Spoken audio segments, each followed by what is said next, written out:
Welcome to डुग डुग lover channel भाइयों। तो आज जो है हम अपने बुलेट का जो है वो रिव्यू करेंगे। रिव्यू क्या, ओनरशिप रिव्यू करेंगे आज इसका, कि इसमें जो है 5 साल हो चुके हैं इसे और तकरीबन 60,000 किलोमीटर चल चुकी है। तो आज मैं आपको बताऊंगा इसमें कि कितना इसका मेंटेनेंस कॉस्ट आया अब तक, क्या क्या खर्चा आया है। ठीक है। आपने भी सुनी होगी कि लोग कहते हैं कि बुलेट है हाथी पाल लिया। तो भाई आज इस हाथी का रख रखाव की हम बात करेंगे कि इस हाथी के रख रखाव में कितना खर्चा आता है। बाकी मैंने एक लिस्ट बनाई है,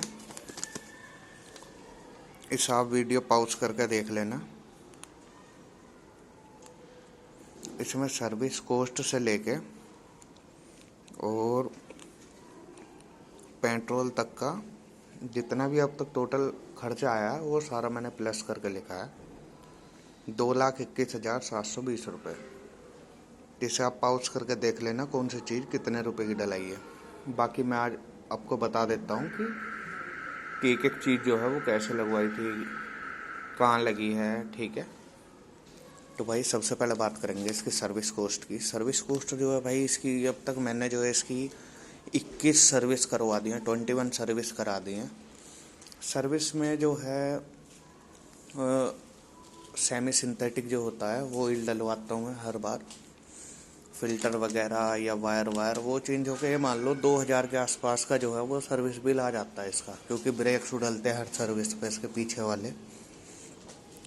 और ब्रेक शू के साथ जो कपलिंग जो होता है, जो कपलिंग गुटके कहते हैं हम, जो एलॉय व्हील कोड चैन सेट के बीच में लगते हैं, तो वो भी चेंज होते हैं इसमें, वरना फिर वो चलते टाइम जो है वो झटके मारती है।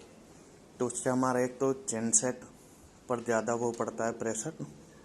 अगर हम उन्हें चेंज नहीं कराएंगे तो हमारा चैन सेट बार बार ख़राब होगा। यही रीज़न रहता है ज़्यादातर चैन सेट ख़राब होने का। तो 2,000 पर सर्विस के हिसाब से जो है 42,000 रुपये अब तक इसकी सर्विस में लग चुके हैं। और भाई इसमें मैंने अब तक जो है पीछे वाले ये जो है वो 2 टायर चेंज करा दिए हैं। पहला जेके का डलवाया था, जेके का बहुत ही रद्दी टायर निकला। ये 10,000 किलोमीटर पे ही फिर वो चेंज करवाना पड़ गया था। जब ये इसे 25,000 चली हुई थी, जब मैंने इसका जो स्टॉक टायर आता है उसे चेंज करके जब एलॉय व्हील डलाए थे, तो उसके साथ ही मैंने जो है जेके टायर का टायर डलवाया था। बहुत ही बेकार टायर है। तो वो 10,000 किलोमीटर चलाया। 35,000 पे फिर मैंने मिशेलिन का डलवा लिया था। और 35,000 से अब तक ये मान लो कि 60,000 ही मान लो, 60,000 चल गई। टायर बढ़िया चल रहा है, 2-3 पंचर भी हैं इसमें, पर यह है टायर लगता नहीं कि हाँ इतना चलेगा। लेकिन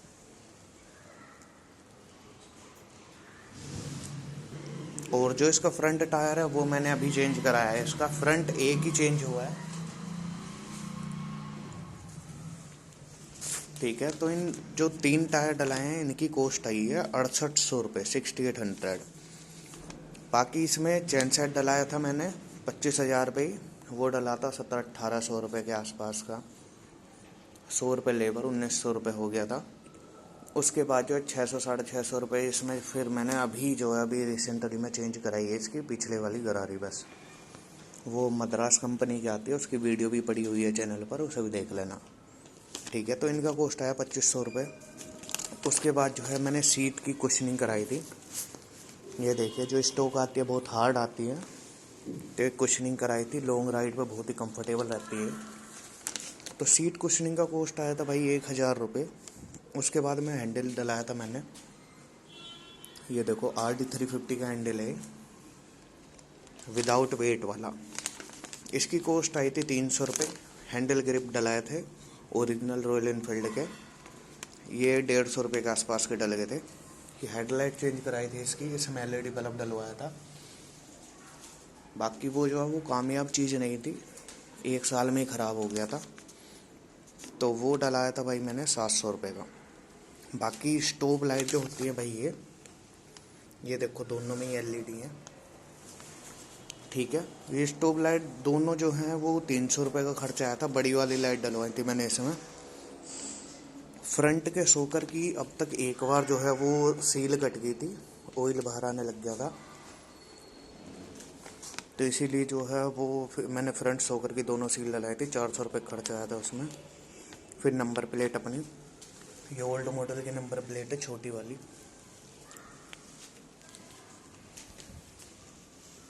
और पीछे भी डलाई है।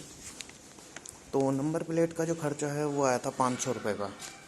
एक बार इस पर फुल्ली लैमिनेशन कराई थी मैंने, तो उसका कॉस्ट आया था 1200 रुपये का। 1200 रुपये में क्या था, टैंकी, हाफ मडगार्ड, दोनों बॉक्स, ये सारी चीज़ जो वो हमारे लैमिनेशन में कवर होती हैं, वो 1200 रुपये करवाया था। बाकी एलॉय व्हील डलाए थे 5500 रुपये के, ओरिजिनल पराडो। तो ये पराडो के एलॉय व्हील डलाए थे 5500 रुपये के आ रहे थे। ये डलाए थे भाई 2019 में। उसके बाद जो है जब मैंने एलॉय व्हील चेंज कराए थे तो इसके बैरिंग भी मैंने चेंज करा दिए थे। फिर जो एलॉय व्हील में लगते हैं हमारे, उनका कॉस्ट आया था 400 रुपये। फिर ये जो लाइट के स्विचेस हैं, ये एक बार चेंज हुए हैं। इनका कॉस्ट आया था 420 रुपये के आसपास का। एक बार अगले डिस्पैच चेंज हुए हैं 60,000 रुपये, 400 रुपये खर्चा आया था उसमें भी। रोकर कवर सील, यहाँ से जो है इसमें थोड़ा ऑयल का हल्का सा लीकेज आ गया था, ठीक है। तो वो एक बार जो है ये वाली सील डलवाई है, इसका प्राइस था 300 रुपये। बाकी फिर इसमें जो है फिर उसके बाद ही एक तो ये चैन वाली सील और जो है चैन का स्पॉकेट डलता है वो वाली सील, वो लीकेज हो गई थी। तो वो सील जो वो मैंने चेंज कराई थी, 500 रुपये खर्चा आया था उसमें, लेबर वेबर सारी चीज़ मिला के। अब बात आती है सलेंसर एंड बैंड की। तो भाई सलेंसर और बैंड की ऐसी बात है कि देखो तुम्हारा भैया आवाज़ का शौकीन आदमी, तो शुरू में पहले मैंने छोटा पंजाब डलवाया था, बड़े मुँह वाला, ओरिजिनल बैंड पर। कुछ दिन वो चलाया, फिर उसके बाद जो सिलमैन का मैंने बैंड डला लिया उसी के साथ ही। उसकी आवाज़ मुझे कुछ खास पसंद नहीं आई। फिर मैंने जो है ये पतले मुँह वाला जो है ये इंदौरी डलवा लिया, फ्री फ्लो वाला। फ्री फ्लो वाला जब डलवाया उसके बाद जो है कुछ दिन बाद फिर चूल मची कि भाई अब आवाज़ जो है वो चेंज करके देखी जा। फिर लेकर आया था भाई मैं करोल बाग से 2500 रुपये का डॉल्फिन प्रीमियम। सलेंसर की आवाज़ बहुत अच्छी थी, लॉन्ग रूट पर काफ़ी मज़ा देता था वो। और उसमें क्या था कि मतलब कभी कभार जैसे पटाखे वटाखे छोड़ देते वैसे मैं रिकमेंड नहीं करूँगा कि आप पटाखे वटाखे छोड़ें, तो कभी कभार जैसा पटाखे वटाखे छोड़ दिए, उससे ज़्यादा ही छोड़ दिए थे, तो उससे जो उसका सिरेमिक वूल जो होता है अंदर का वो सारा जल गया था, तो उसकी आवाज़ बेकार हो गई। फिर वो चेंज करा। फिर उसके बाद जो है फिर मैंने के इंदौरी लिया। के इंदौरी की आवाज़ जो है वो बहुत अच्छी है, अभी भी मेरे पास रखा हुआ है। तो के इंदौरी डलवाया था करीबन 1900 रुपये के आसपास का ओरिजिनल। ये भाई 2019 के लास्ट की बात है। उसके बाद फिर मज़ा नहीं आया। और जो बैंड जो मैंने सिलमैन का डलवाया था 1100-1200 रुपये का, वो यहाँ से जो है वो रेड हो गया था। फिर मैंने 2020 के शुरुआत में ही ये उद्धव कंपनी आती है उसका बैंड, सिलमैन का सलेंसर, ये पूरा सेट डलवाया था। देख लो भाई अब तक जो है 2 साल से होने को आ गए हैं, रेड नहीं हुआ है बिल्कुल भी, ठीक है। बाकी अब जो है इस आवाज़ से आवाज़ यही सबसे अच्छी लगी मुझे, ठीक है। तो इन सारी चीज़ों का जो खर्चा आ गया था भाई वो आ गया था 7000 रुपये के आसपास का। एक बार इसमें एम्पीमीटर डलवाया था, ये वाला, ये ख़राब हो गया था भाई। इससे क्या हो रहा था कि जब हम बाइक स्टार्ट करते थे मिसिंग बहुत मार रही थी। मिसिंग इन द सेंस ये मान लो कि अगर स्टार्ट भी कर रहे हैं तो बहुत तगड़े तगड़े पटाखे छोड़ देती थे। मैंने सारी चीज़ पहले घर पे ही मैं मिस्त्री बन गया, मैंने सारी चीज़ चेक करी, नहीं आई समझ में। उसके बाद में यूट्यूब पे वीडियो वगैरह सारी चीज़ देखी, जब समझ में आया कि ये जो एम्पीमीटर ये काम नहीं कर रहा। तो उसके बाद जो फिर एम्प मीटर चेंज करवाया 350 रुपये का। और इसमें मीटर लाइट डलाई थी मैंने वाइट कलर की, ये जो मेन मीटर है इसमें, तो उनका कॉस्ट आया था भाई 100 रुपये। 2 लाइट डलती है इसमें।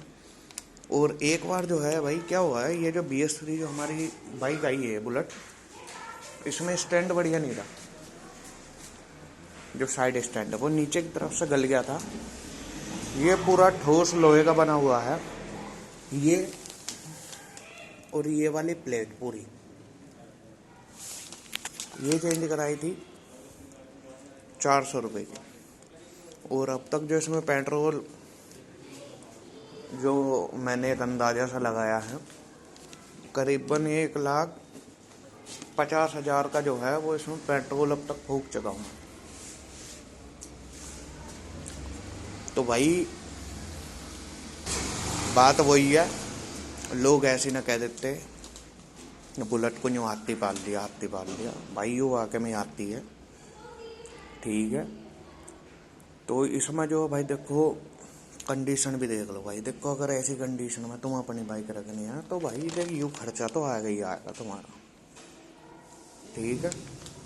बाकी हाँ ऐसा है, कभी भी ना कहीं भी कभी भी लेकर चल दिए, कोई दिक्कत नहीं हुई आज तक। कितने लॉन्ग रूट पे कहीं भी चले गए, ठीक है। तो इसमें बाकी और तो कोई ये सारी चीज़ें है नॉर्मल है कि हाँ 60,000 किलोमीटर पे ये छोटी मोटी चीज़ें चेंज होती रहती हैं। बात रही भाई इंजन की, भाई इंजन में सर्विस से लेकर और दूसरा काम आज तक कुछ नहीं हो ना। क्लच प्लेट ग्रीस में, क्लच प्लेट भी हुई है जो कंपनी से आई थी, ठीक है। ये भाई कुछ हमारे चढ़ाने के ऊपर बात हो जा, कुछ हम जो है पेट्रोल एक्स्ट्रा प्रीमियम गिरवाओ, उससे भी इंजन की बहुत लाइफ बढ़ती है।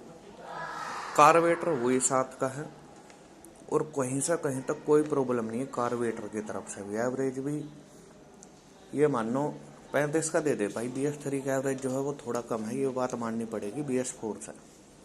बाकी देखो उसी हिसाब से पावर भी है। आपने मेरी वीडियो भी देखे होंगे भाई, 135 140 जो है वो टच कर दिया। कोई भाई हो BS4 को टच करवा देगा, मान जाऊंगा भाई, मुझे वीडियो सेंड कर देना, ठीक है। तो उसकी वीडियो मैं अपने चैनल पर डाल दूंगा। भाई भगने में तो पूरी है, पूरा हंगा मारा जोर। पिकअप वीकअप में कोई दिक्कत नहीं आज तक। बाकी जो है इसमें क्या है, बैटरी भाई आप यकीन नहीं मानोगे, जो 2017 में खरीदी थी मैंने जनवरी में, तो अब जनवरी में 5 साल होंगे भाई। बैटरी में आज तक कैसी भी कोई दिक्कत नहीं, वही चल रही है 7 की। बाकी मेरे जानने वालों पे भी हैं, किसी की 2 चेंज होगी 50,000 रुपये, किसी की 3 भी हुई हैं। क्लच प्लेट डलवा दी, 5-5 6-6 चैन सेट डलवा दिए। कार्बोरेटर ख़राब हो गया, सेल्फ ख़राब हो गया भाई, सेल्फ भी बिल्कुल ओके की रिपोर्ट है। क्योंकि भाई मैं जब भी मॉर्निंग में स्टार्ट करता हूँ, मैं पहले 2-3 खाली किक मारी, उसके बाद किक से ही स्टार्ट करूँगा। सुबह को चाहे कितनी भी जल्दी हो, कुछ भी हो, करनी किक से ही स्टार्ट है। उससे क्या होता है भाई, हमारे एक तो सेल्फ की वो बचती है लाइफ, सेल्फ की लाइफ भी बढ़िया रहती है हमारी, और प्लस बैटरी की भी। क्योंकि जब बाइक जो है वो कोल्ड होती है, कोल्ड स्टार्ट करते हैं हम, तो 1-2 बार बंद भी होगी। और कुछ क्या होते हैं सेल्फ पर लगे पड़े हैं दबाव, तो भाई ऐसा तो चीज़ ख़राब ही होगी भाई। मेंटेन करके रखोगे चीज़ को, कहीं नहीं जाने की। तो भाई जो है जो रिव्यू है इसका, तो भाई कैसा लगा आपको रिव्यू, तो ज़रूर इसे कमेंट में शेयर करें। और आपको किसी भी तरीके कोई प्रॉब्लम आ रही है आपकी बुलेट से रिलेटेड, तो आप कमेंट कर सकते हैं, ठीक है। तो भाई ये रिव्यू है इसका। बाकी अगर मान लिया हम इस हाथी की जगह स्प्लेंडर ले लेते या प्लेटिना ले लेते, तो भाई उसका मैं बता रहा हूँ, जहाँ 2,21,000 है ना, ये 70-80 हज़ार होता टोटल। तो भाई तिगनी महंगी पड़ गया दूसरी मोटरसाइकिल से ही। पर वो ये भाई चलाने का भी अपना अपना अलग ही स्वाद है। यूं खड़ी पल्सर, इसका भी अलग ही स्वाद है। तो भाई वही है, अपने बाइक को जो है अपना बढ़िया तरीके से मेंटेन करके रखो, बढ़िया चलेगी। बाकी देखो मैंने ऐसे भी देखे हैं 10,000 किलोमीटर चली हुई है मोटरसाइकिल, चैन सेट ख़त्म हो गए उनके, मीटर पीटर बंद, क्लच प्लेट वो बैठी पड़ी, कार्बोरेटर वो बदलवा रहे हैं, सेल्फ वो ख़राब है। तो भाई वही है कि चीज़ को संभाल कर चलाओगे, बढ़िया तरीके से चलाओगे, जो उसका तरीका है, तो आपकी चीज़ बढ़िया रहेगी। बाकी देखो भाई ये नॉर्मल खर्चा है इसका 221, कोई एक्स्ट्रा फिजूल का कोई ऐसा कुछ नहीं है, बस सलेंसर में मान लो। क्योंकि भाई देखो सलेंसर का भी खर्चा है थोड़ा सा फिजूल क्या, वो ये भाई जब चीज़ रखी है तो जितने शौक हों सारे पूरे करे जाओ उससे। भाई अपनी चीज़ जैसे जी करा ऐसा करवाओ, ठीक है। तो भाई चैनल को सब्सक्राइब कर दो यार, इतनी वीडियो हैं चैनल पे, सारी देखो भाई, सारी इन्फॉर्मेटिव हैं, कोई ऐसी फजूल की वीडियो नहीं है चैनल पे। तो चैनल को भाई सब्सक्राइब कर दिया करो, 1,000 करवा दो सब्सक्राइबर, ज़्यादा नहीं भाई 1,000 तो करवा दो, ठीक है। आगे आगे और भी ऐसी अच्छी वीडियो आएंगी, और मैं कुछ टिप्स भी दूंगा आपको कि लॉन्ग लाइफ आप अपनी बाइक को कैसा रख सकते हैं, क्या क्या मेन चीज़ होती है मेंटेनेंस के लिए। छोटी छोटी चीज़ें बहुत होती हैं जिनसे हम अपनी बुलेट को जो है वो अच्छे से मेंटेन रख सकते हैं। उससे एक तो तुम्हारा खर्चा बचेगा, दूसरी चीज़ तुम्हारा वाहन बढ़िया रहेगा। ये भाई BS3 मॉडल है, पहले मैंने कई वीडियो में बताया हुआ, ठीक है। तो भाई सब्सक्राइब कर देना चैनल को, मिलते हैं फिर अगली वीडियो में।